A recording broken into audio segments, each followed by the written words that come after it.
Chapter 7 Tale of the Hard Nut.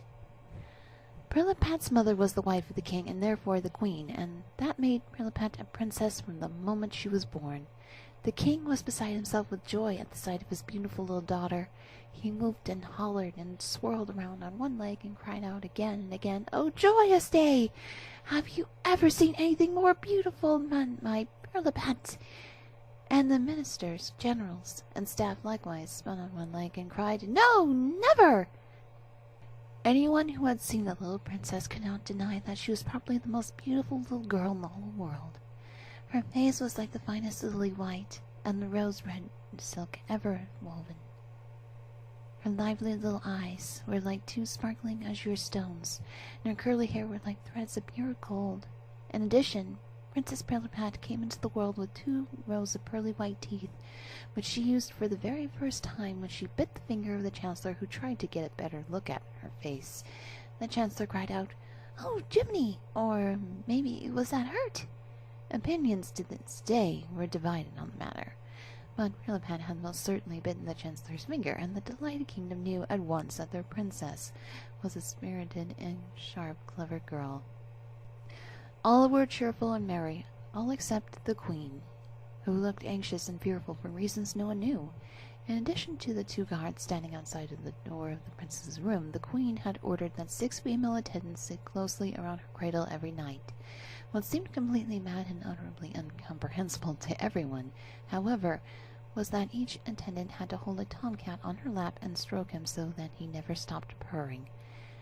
It's impossible for you 2 children to guess why Pirlipat's mother gave these orders, but I know, and I shall tell you.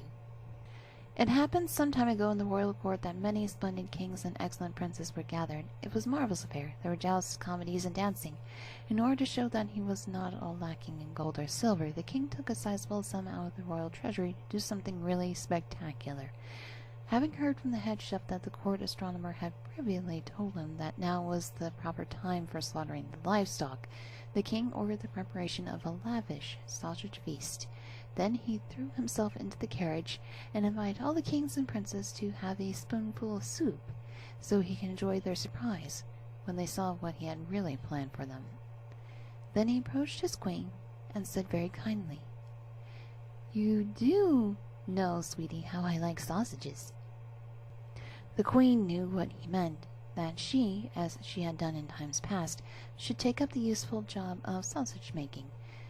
The chief treasurer immediately had the golden sausage boiler and silver casserole dishes sent to the kitchen. A roaring fire of sandalwood was set ablaze, and the queen put on her domestic apron. It was not long before the delicious smell of sausage soup wafted out of the boiler and into the council of state. The king was seized with such delight that he could not contain himself. "Pardon me, gentlemen," he shouted, and leapt away from the kitchen, where he hugged the queen and stirred the soup with his golden scepter. Feeling much better, he returned to the council. The crucial moment had come in which the fat had to be cut into cubes and roasted on silver grills. The ladies-in-waiting left the kitchen because the queen wished to perform this task alone, out of love and devotion to her royal spouse. As soon as the fat began to sizzle, a tiny little voice called out, "Give me some of that fat, sister. I'm also the queen, and I deserve the feast too. Give me some fat." The queen knew that it was Lady Mouserings. Lady Mouserings had lived for years in the palace and claimed to be related to the royal family and even queen of a realm called Mouseland. She also claimed to have a large court under the stove. The queen was a good and charitable woman, so although she did not recognize Mouserings as a queen or sister, she was willing to enjoy her feast as well. "Come out, and you may have some of my fat," she said. Lady Mouserings jumped out, hopped up to the stove, and grabbed piece after piece of fat from the queen in her delicate little paws.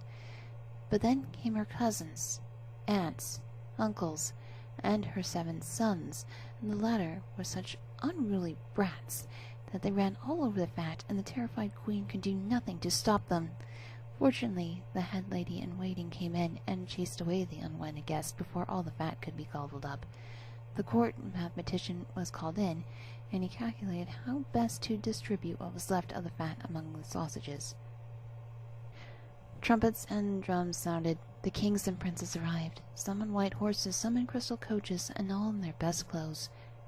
The king greeted them cordially, then sat down at the end of the table in kingly dignity with his crown on his head and his scepter in his hand. During the liver sausage course, the king gradually grew paler, and he raised his eyes towards the heavens. A sigh escaped his chest as some enormous pain was digging at his insides. During the blood sausage course, he fell back into his chair, sobbing and moaning, with both hands over his face. Hearing the king's wailing and howling, everyone jumped up from the table. The court physician tried in vain to take the unfortunate king's pulse. A deep, nameless misery seemed to be tearing him up. Finally, after much persuasion and attempts to use the strongest remedies available, feather quills and such, the king stammered in a barely audible voice, "Too little fat."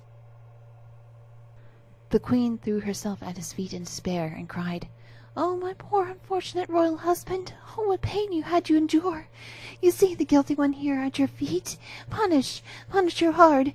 Lady Mouserings and her cousins and uncles and aunts and 7 sons are eating the fat."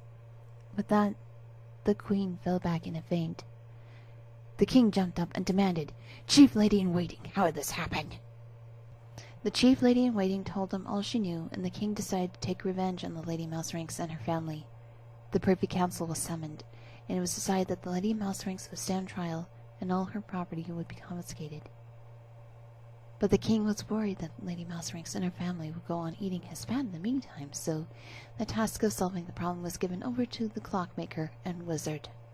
The clockmaker, whose name is the same as mine, Christian Elias Drosselmeyer, decided to rid the palace of Lady Mouserings and her family forever.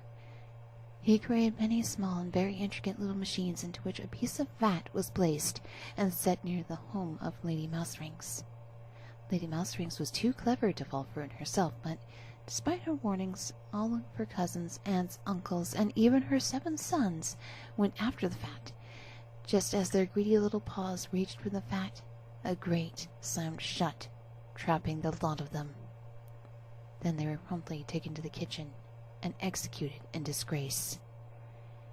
Fearing for her life, Lady Mouserings left the castle with what family she had left. Grief, despair, and rage filled her chest. As much as Marie, who had her own thoughts about the story, asked her godfather to tell the rest of it, he refused. He jumped up, saying, "Too much at once is unhealthy. I'll finish it tomorrow."